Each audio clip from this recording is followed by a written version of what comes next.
A carpideira é uma profissional feminina cuja função consiste em chorar para um defunto alheio. Os homens eram considerados impróprios para isso porque deveriam ser fortes e líderes da família, não dispostos a mostrar qualquer tipo de emoção crua, como a tristeza.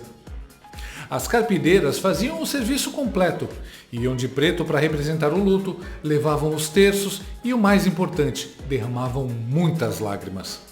Acredita-se que o choro das carpideiras ajudava a alma do morto a chegar até o céu. Ontem, os superpoderes do Supremo foram feridos de morte com a aprovação do pacote anti-STF. E uma carpideira, contratada pelo sistema, apareceu na Globo News chorando. O Otávio Guedes. Foi emocionante.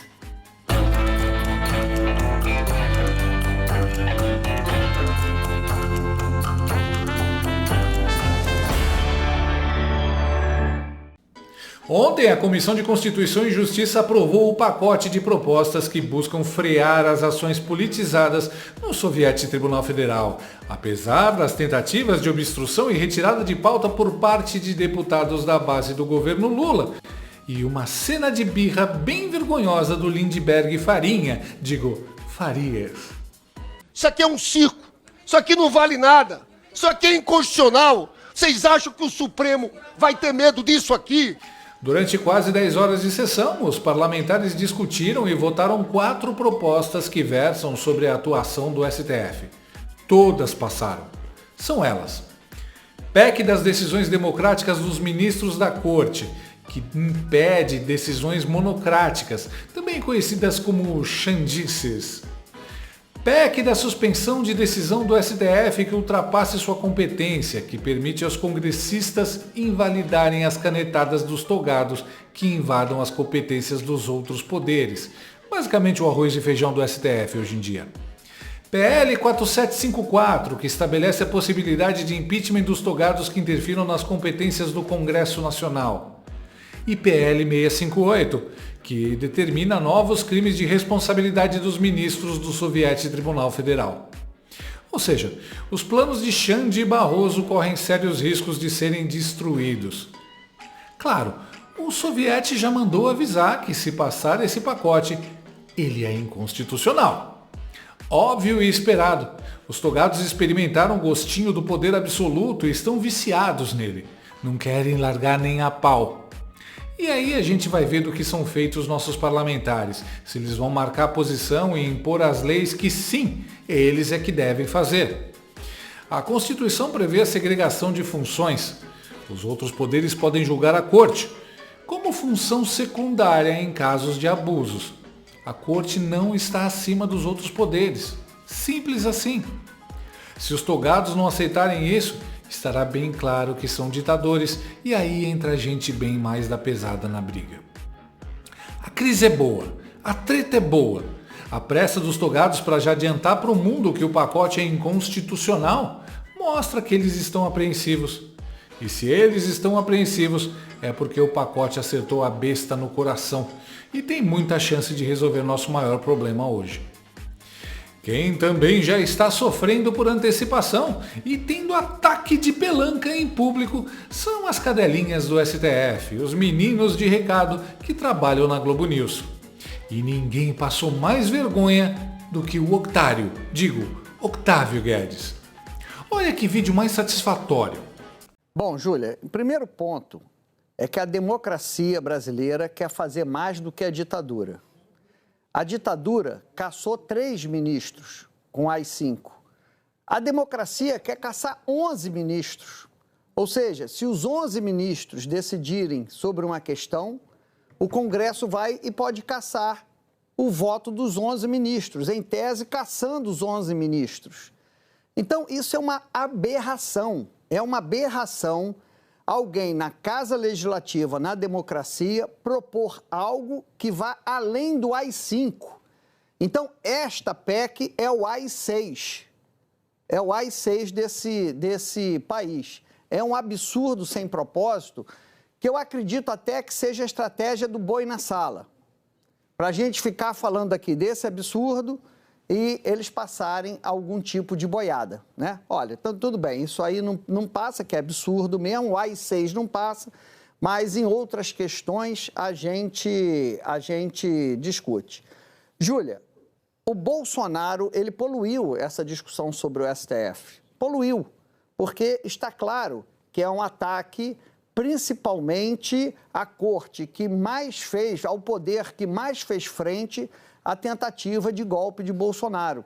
Então, fica um pouco contaminada essa discussão, porque se você separa a tentativa de golpe, separa o Bolsonaro, você discute o alcance das medidas monocráticas, você retrocede ao governo Bolsonaro.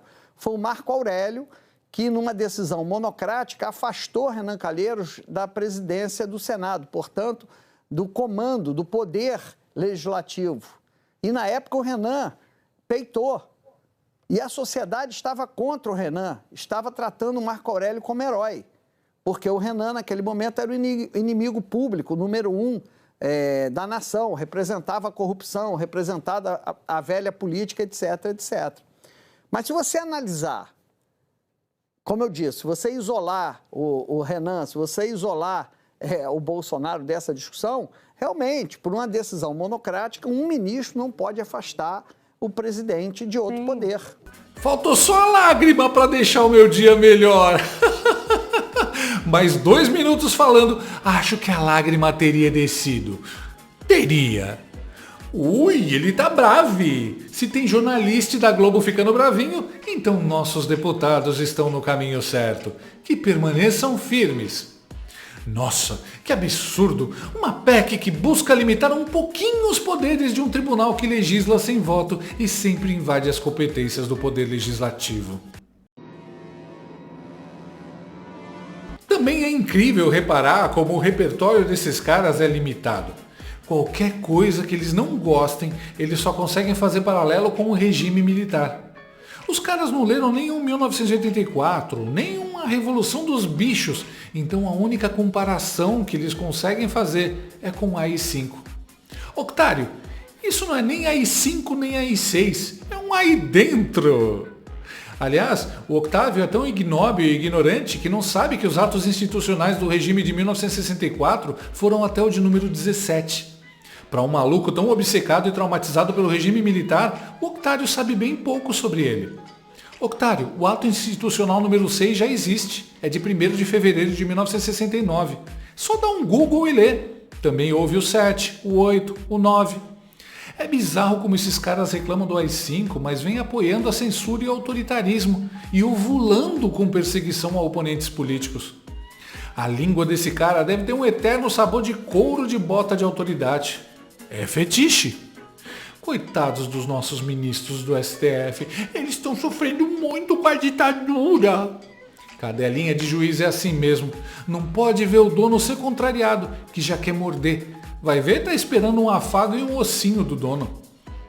E quando ele usa a palavra aberração para descrever o pacote anti-STF, ele acerta na trave. Porque aberração são 11 ministros do judiciário querendo legislar, sendo que essa função não é deles.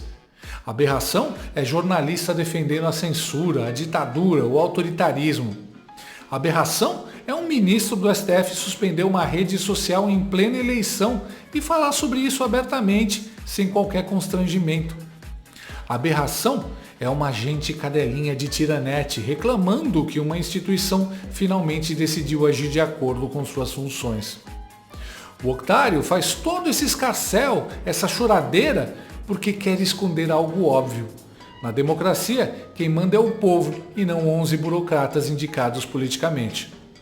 E quando 11 burocratas começam a legislar no lugar do Congresso eleito para representar o povo, o mecanismo que define a democracia está sendo desrespeitado. Um beijo do advogado Paloma para o povo brasileiro. O STF é composto por autoridades sem mandato, juízes que não foram aprovados em concurso público, ativistas, apadrinhados políticos e ex-advogados de partido. O resultado é a lambança que observamos hoje. Jogar a Constituição na lata de lixo. É engraçado também como esse cara sonha com o Bolsonaro até hoje. Tem um antissemita comparsa de ditadores e terroristas comandando o país e o sujeito ainda tá lá no... Ai, o Bolsonaro!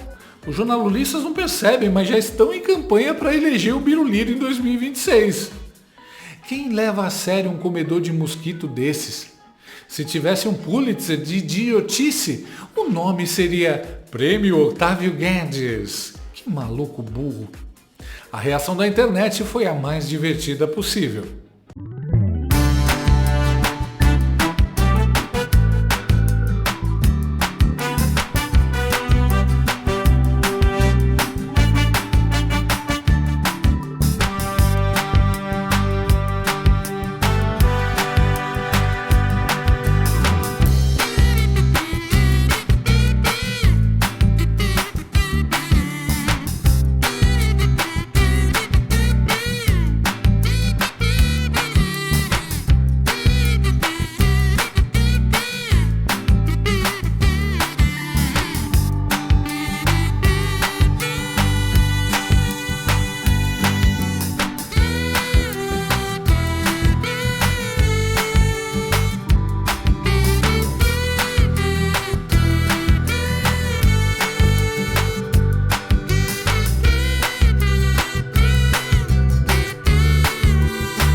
O STF deve ser repreendido em todas as vezes que abandonar a Constituição e decidir casos onde a lei, os direitos e a ordem forem atropelados.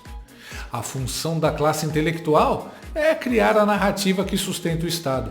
A cada dia escorre um pouco mais de controle pelas mãos deles e por isso a cada dia mais absurdos surgirão em defesa da tirania. Absurdos como o ataque de pelanca do Otávio Guedes. A gente vai ver muito disso nos próximos meses. No funeral dos superpoderes do Supremo, Octávio foi a carpideira, paga para chorar, lamentar e tentar fazer os togados irem para o céu. Não emocionou nem convenceu ninguém. Os gargantas de aluguel podem chorar à vontade, mas não vão emocionar ninguém. A gente sabe que esse choro é pago. Fala, meus censurados pela democracia pujante, aqui é Daniele Limão do Lorota News com as principais bruxarias do Zap. Urgente, Elon Musk cometeu um crime grave de não entregar seus funcionários para os jagunços do Xandão. Se fosse na Índia, ele aceitaria as ordens. Mas como é o cabeça de azeitona, ele não aceita as leis fora do devido processo legal, como em Bananalândia. Estamos ansiosos para todos voltarem a usar SMS para se comunicar no governo do amor. É muita vantagem fazer o L. Se gostou, curta, compartilhe e me siga. Gostou desse vídeo? Então inscreva-se no canal, comente, curta e compartilhe com seus amigos. Não gostou? Compartilhe com seus inimigos. Até o próximo vídeo, se o mundo não acabar antes. Por hoje é só.